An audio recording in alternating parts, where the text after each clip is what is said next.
how can we, the United States and the West, avoid Armageddon?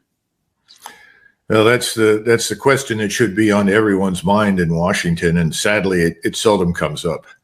I think the greatest challenge for Americans, even more than for the Israelis, is to understand just how profoundly the world we live in has changed since the last major war that the Israelis were compelled to fight, and that was in 1973.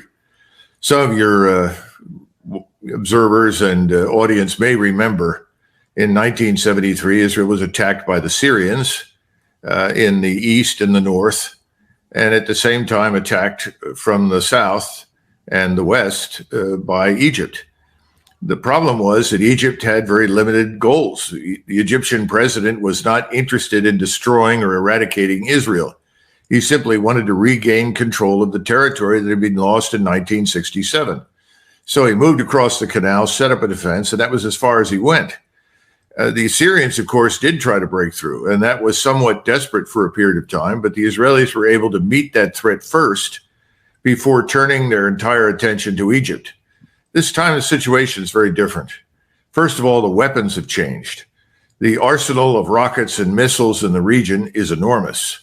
People are quoting numbers in the realm of 130,000 rockets and missiles from Hezbollah alone.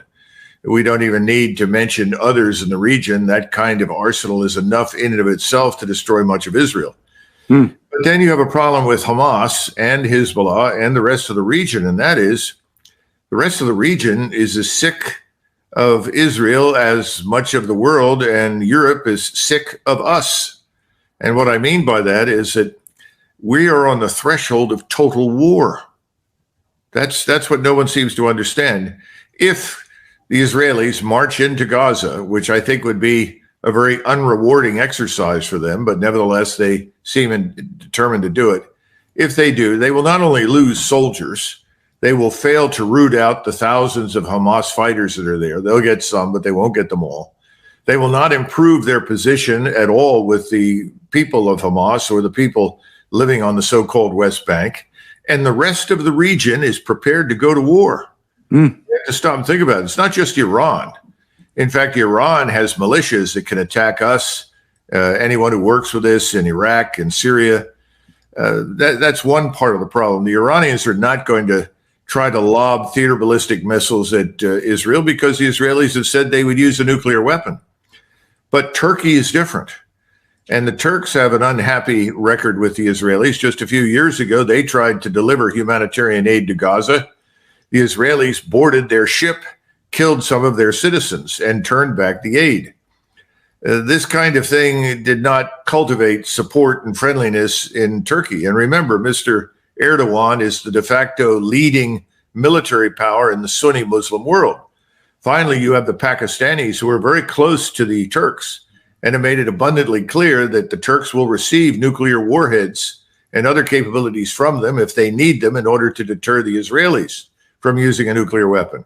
And finally, the Turks have the largest air forces and armies in the region. The Turks can put 2 million men in the field in the space of a little over a month. And the Turks are ferocious fighters. Now, all of this spells doom for the Israelis if they launch this attack on Gaza. What I've just described is an unwinnable fight. Even the air power from the United States that we could commit is not going to be enough. And we all know we don't have the troops on the ground. We simply don't have very many soldiers or Marines at this point.